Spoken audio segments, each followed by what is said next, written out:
अस्सलाम वालेकुम, आप देख रहे हैं city 11 news Pakistan HD। Faisalabad से खबर शामिल करते हैं। हमारे डिविजनल ब्यूरो चीफ तहसीन हैदर रशीद की रिपोर्ट के मुताबिक राय सैफुर रहमान भट्टी उम्मीदवार बराए सदर डिस्ट्रिक्ट बार फैसलाबाद की इंतखाबी मुहिम के सिलसिले में तकरीब का एहतमाम ज़ेर सदर जनाब मोहतरम कैसर Sahib FCA Chaudhary Asghar civil line office में मुनक्किद हुई, जिसमें वकला की कसीर तादाद ने शिरकत की।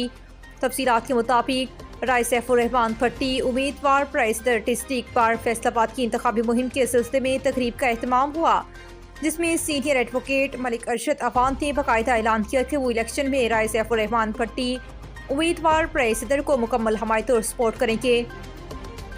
वो सदर के मजबूत तरीन उम्मीदवार हैं, इनकी जीत वकला की जीत है। इस मौके पर राना इफ्तिखार रोजनामा खबरें ने भी राय सैफुर रहमान भट्टी की मुकम्मल हमायत और सपोर्ट का ऐलान किया। वो सदर की मजबूत तरीन उम्मीदवार हैं, इंशाल्लाह इनकी जीत इनकी कन्फर्म हो चुकी है। इस मौके पर राय सैफुर रहमान भट्टी उम्मीदवार सदर डिस्ट्रिक्ट बार फैसलाबाद ने कहा कि वकला के तहफ़्फ़ुज़ और इनके मसाइल के हल करने में कोई कसर नहीं छोड़ेंगे। मज़ीद खबरों के लिए देखते रहिए सिटी 11 न्यूज़ पाकिस्तान।